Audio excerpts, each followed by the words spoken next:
nafsiri mawon, tidak ada masalah di dalam atau atas orang yang buta sebuah masalah, wala alal a'roji, tidak pula bagi orang yang pincang sebuah masalah, juga tidak ada masalah bagi orang-orang yang sakit, ai fi akalati muqabilihim, yakni tidak masalah bagi orang yang menemani makan mereka.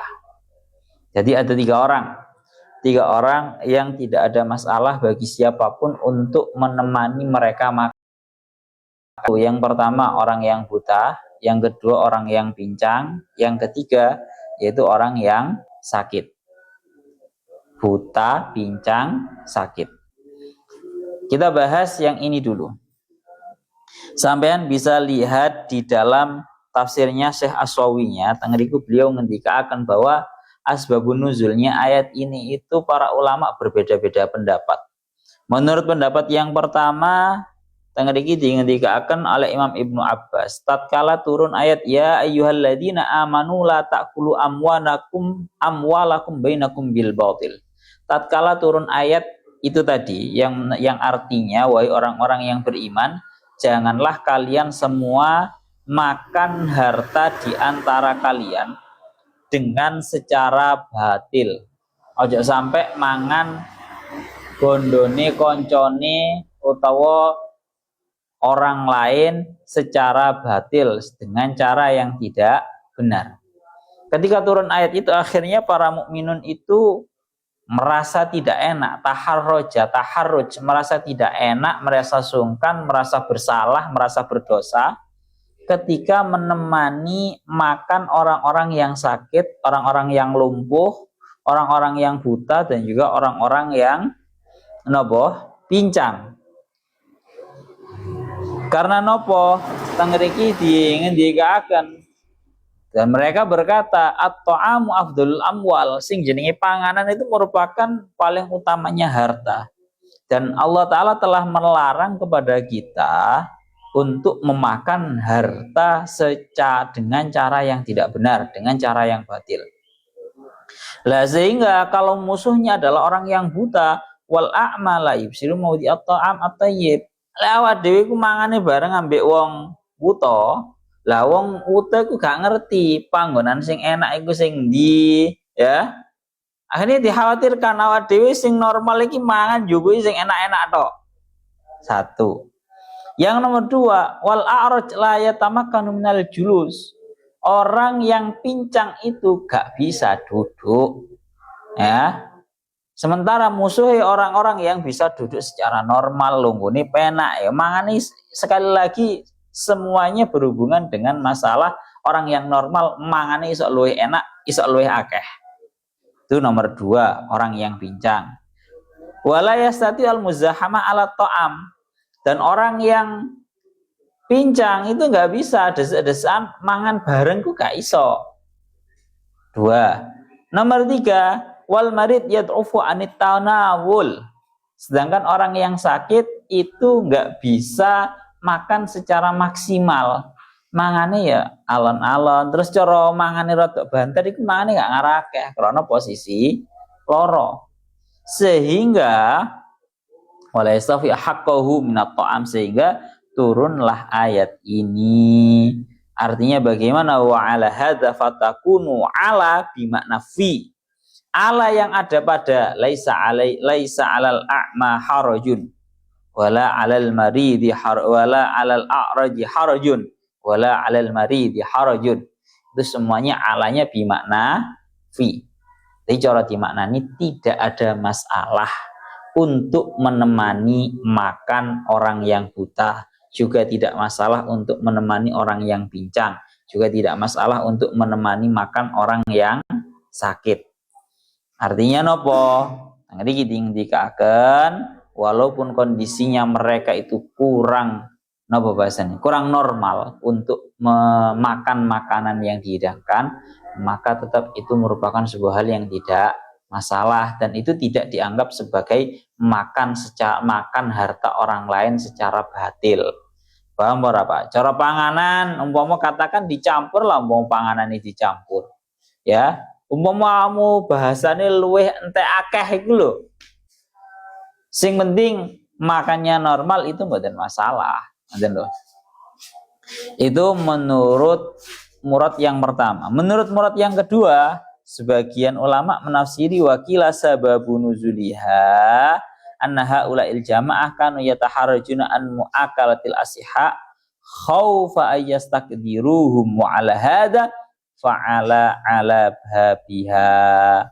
Nomor bab yang kedua, pendapat yang kedua mengatakan bahwa ini maksudnya adalah 3 orang ini, orang yang sakit, orang yang pincang, orang yang buta, itu banyak dari mereka yang merasa nggak enak, merasa sungkan untuk mangan bareng dengan orang-orang yang sehat.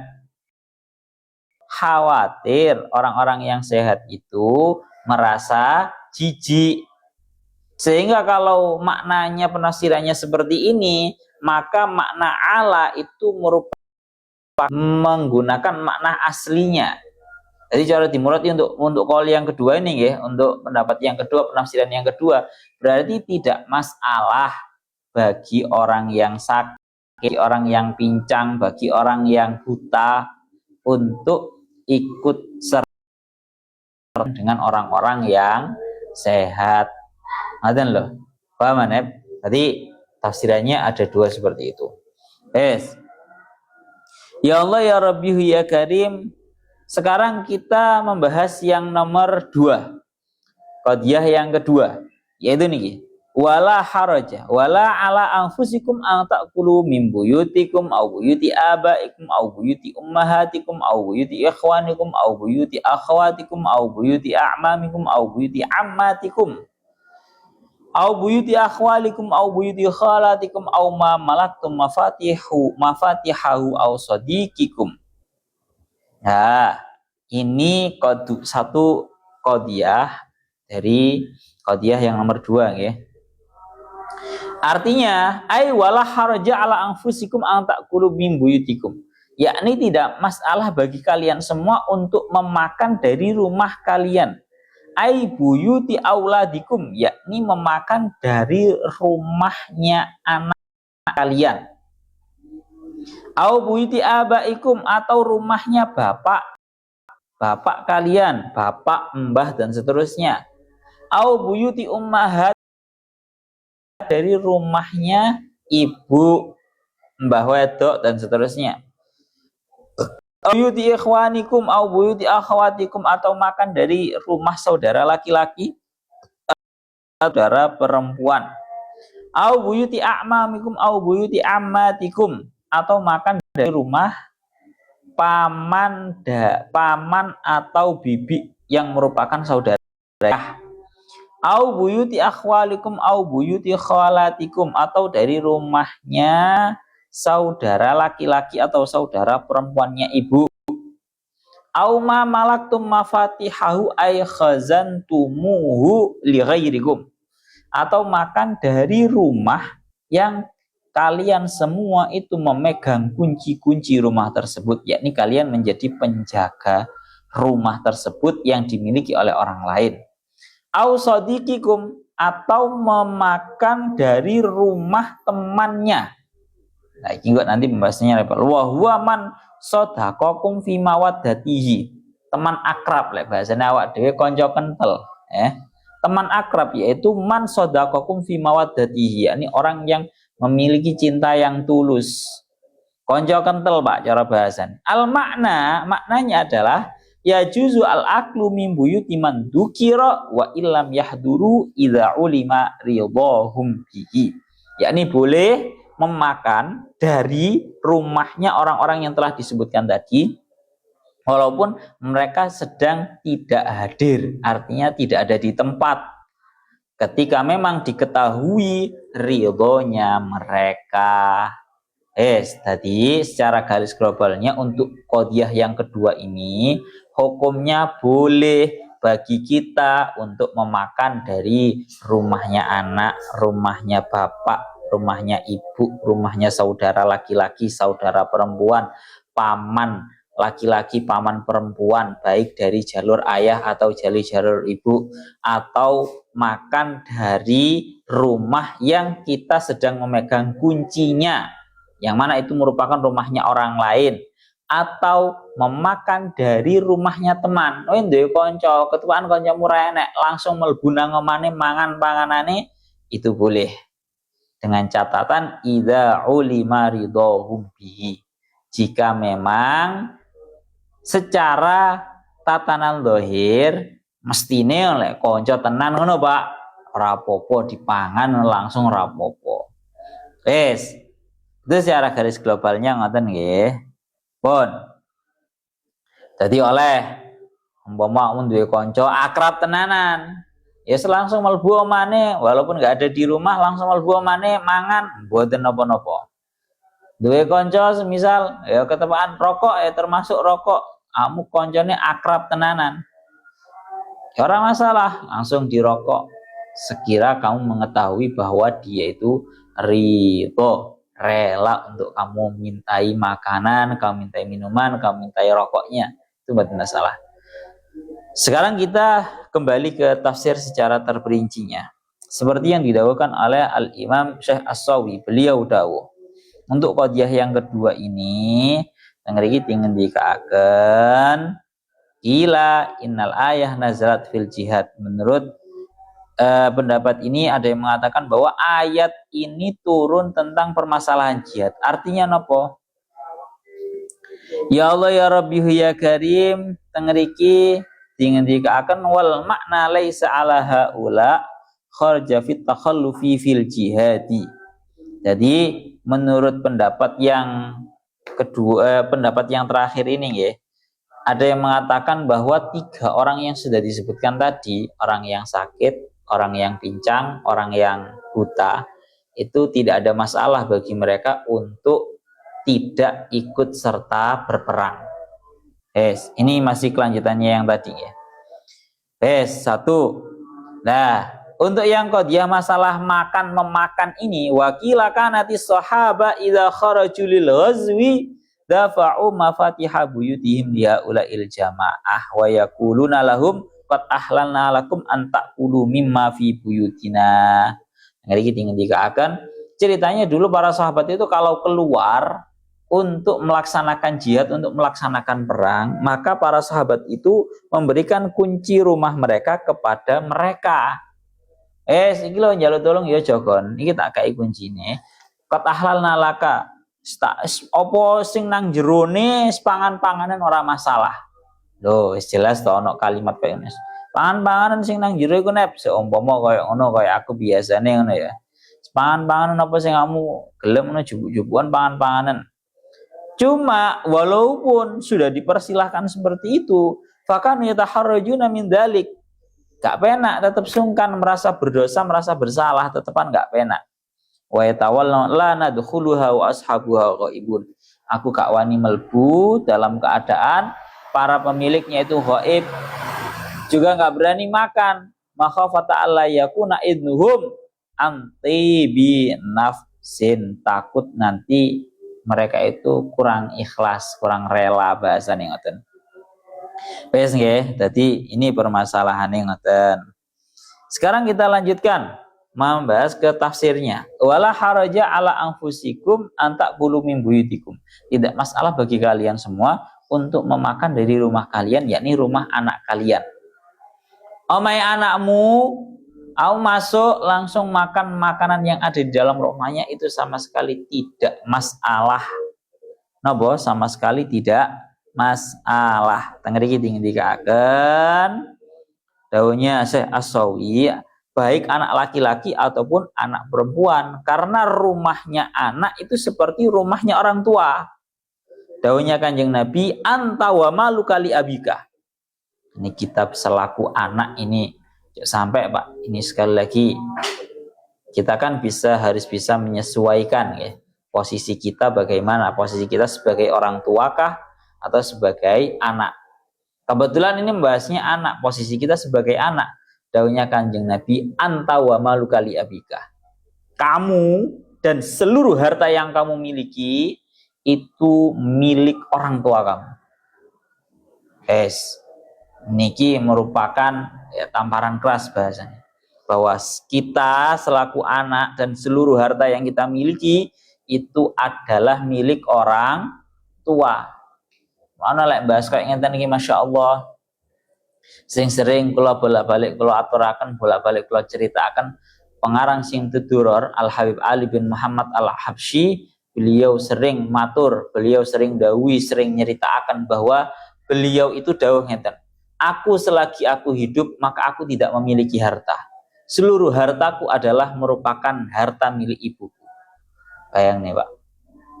Al Habib Ali bin Muhammad Al Habsyi selama beliau hidup tidak pernah memegang uang sepeser pun kecuali langsung diberikan kepada ibunya selaku orang tua.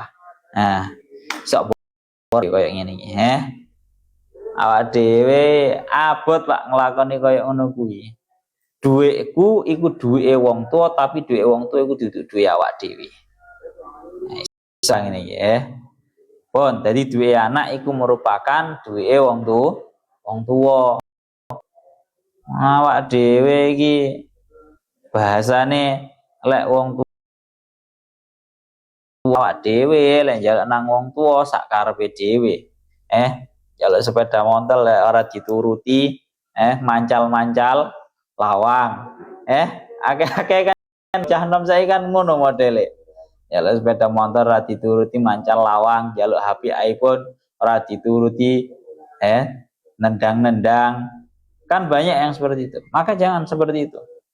Sebisa mungkin seluruh harta yang kita miliki selaku anak itu seperti yang didawuhkan oleh Kanjeng Nabi dan yang seperti yang dipraktekkan oleh Al Habib Ali bin Muhammad Al Habsyi bahwa anta wa maluka li abika. Kamu dan harta kamu seluruhnya itu merupakan milik bagi orang tua kamu. Nang mriki dingendikaken ngoten. Mulane teng mriki dingendikaken dawuh Kanjeng Nabi teng hadis yang selanjutnya, inna atyaba ma ya'kulu al-mar'u min kasbihi wa inna waladahu min kasbihi. Termasuk harta yang paling baik, yang paling halal untuk dimakan oleh seseorang adalah harta yang dia dapatkan dari min kasbihi, dari jerih payahnya. Lah wa inna waladahu min kasbihi, dan anaknya itu termasuk daripada jerih payah. Ngoten lho. Sehingga ngoten nggih, jadi termasuk daripada dianggap seperti rumahnya adalah rumahnya anaknya sendiri. Satu. Dilanjutkan au buyuti abaikum, atau dari rumah-rumah orang tua. Wade mlebu nang omahe wong tua, omahe bapak, langsung mlebu, langsung mangan, boleh.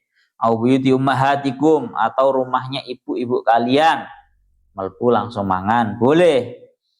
Au buyuti ikhwanikum au buyuti akhwatikum, atau memakan dari rumah saudara laki-laki dan juga saudara perempuan.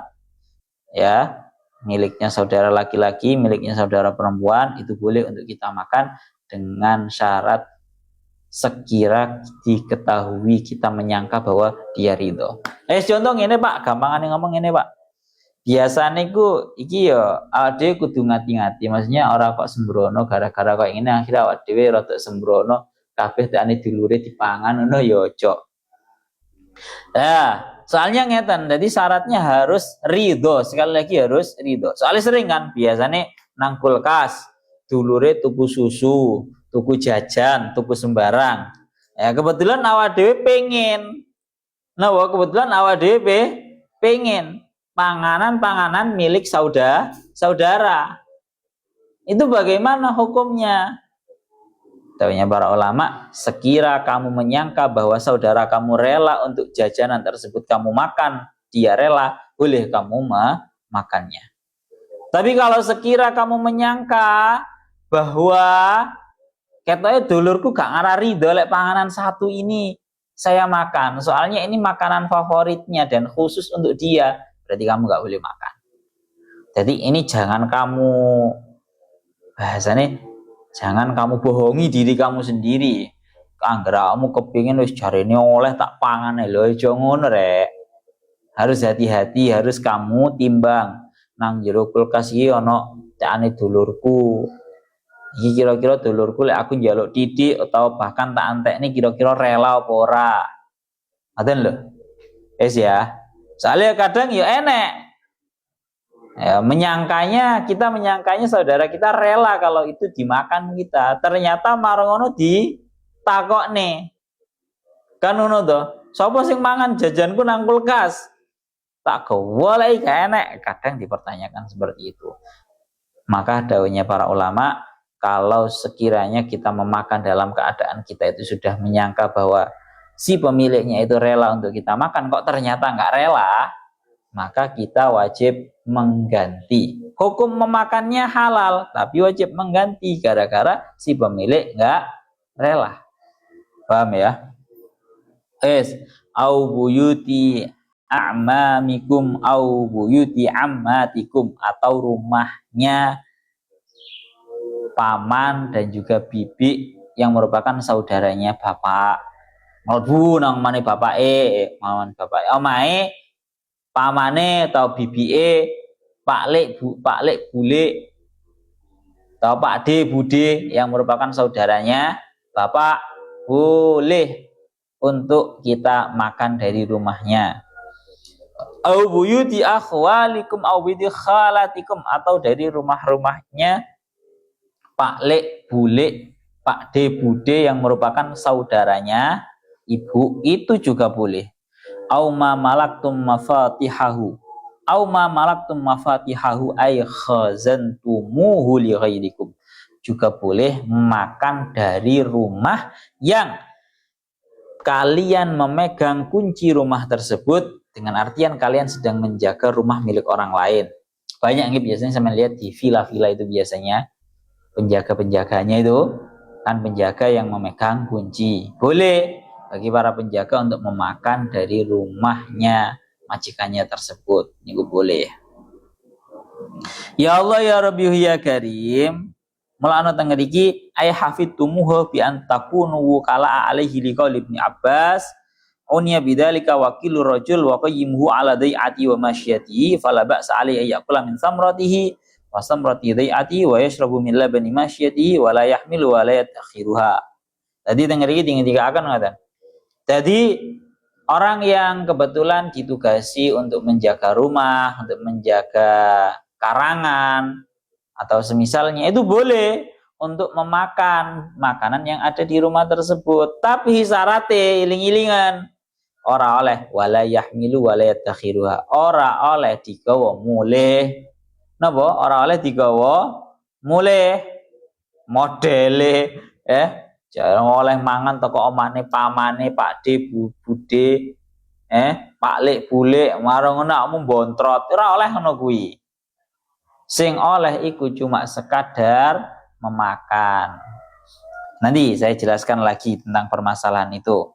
Mulane teng mriki yang terakhir yakni ausodikikum, yakni ataupun juga rumahnya teman akrab kalian. Oleh Pak mangan dari teman akrab, aku duwe kanca akrab tenanan, aku kancanan ambek dekne mulai cilik, mulai SD. Oleh untuk makan dari rumahnya. Aiman sadaqukum fi mawaddati.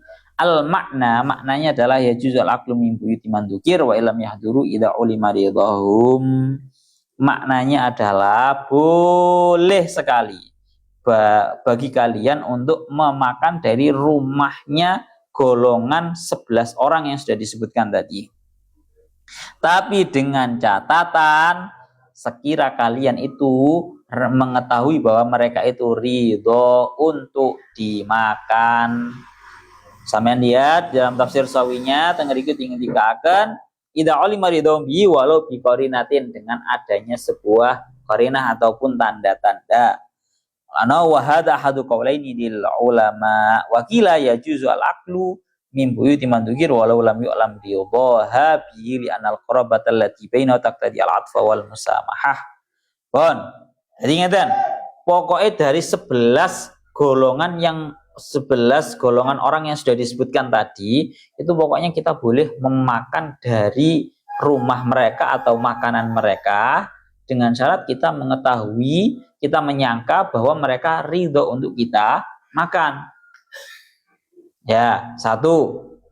Sehingga kalau kita itu menyangka bahwa sekiranya mereka itu nggak ridho, mereka itu nggak rela makanannya kita makan, maka haram bagi kita untuk makan. Ya, jelas ya. Itu nomor 2. Kembali ke pembahasan tentang kalau mereka itu sekiranya kita sangka mereka itu rela untuk kita makan. Memang halal Pak untuk kita makan makanan mereka ketika mereka itu ridho rela untuk kita makan makanan mereka. Tapi catatannya ojo sampai dibontrot, ojo sampai digawa mulai. Karena dawe ulama seperti yang dikatakan dengan kitab fikih bahwa yang namanya makanan yang seperti itu statusnya adalah diyafah. Diyafah itu hanyalah sekedar bentuk ibahah atau pembolehan untuk dimakan, bukan tamlek. Kamu harus bisa membedakan antara ibahah dan juga tamlek. Jadi kamu wong hadir ke napa namanya mendayo nang omane wong utawa hadir di acara ya, maka semua itu hanya merupakan suguhan. Suguhan itu hanyalah sebuah fasilitas yang hanyalah ibahah. Kamu hanya diperbolehkan makan di tempat, tidak boleh dibawa pulang. Ora oleh. Biasanya modelnya wong-wong jelas-jelas suguhan. Biasanya mak-mak tasnya dibuka, apa sih nang jero piring dilebokne kabeh nang jero. Kuwi sing mak-mak ngono biasane. Sing bapak-bapak ambek bocah-bocah nom biasane ana gelas, rokok nang gelas Pak, rokok surya sak gelas, biasanya langsung jopok kabeh disimpen kabeh tekek jero tas pisan. Kuwi padha ae. Ora oleh ngono kuwi. Karena itu statusnya hanyalah ibahah. Ibahah itu ya bahasanya pemberian fasilitas berupa makanan selama kamu di tempat. Kamu boleh makan, kamu boleh minum selama kamu di tempat. Selebihnya kamu nggak boleh. Ngoten lho, biasane iki pas wae riyo barang iki biasane. Jajan-jajane tanggane dibontroti kabeh mboten pareng. Kecuali kalau tanggane yang mempersilahkan atau rela dibawa mboten masalah. Itu yang nomor pertama, cabang yang nomor pertama. Sekarang nomor pertama dengan cabang yang kedua. Kalau kamu memakan miliknya dari golongan 11 orang yang sudah disebutkan tadi, dalam keadaan kamu menyangka bahwa mereka adalah orang-orang yang ridho rela untuk kita makan makanannya. Ternyata setelah kamu makan, kok nggak rela, dipertanyakan dan dituntut bahkan kamu. Gak aku lek panganan kuwi gak rela aku mbok pangan. Maka kalau seperti itu wajib untuk mengganti. Ono panganan, kue, kebetulan kuenya itu mahal. Kue apa ya sing mahal ini? Katakan lali aku. Ono lah merek kue sing mahal-mahal. Kamu ya dimbuk badok kae semisal. Akhirnya si pemilik makanan gak rela, wajib untuk kamu ganti. Intinya aja sembrono loh Pak. Umpama wis nang jero lemari ini nyelempit, koyo ngono, wis jelas-jelas kira-kira ora rela mbok tarabas ae lagi janji sembrono ngono kuwi. Pun nggih. Laisa alaikum junahun an taqulu jami'an au ashtata. Tengah-tengah ayat 61 surat An-Nur ilahuna wallahu a'lam bissawab.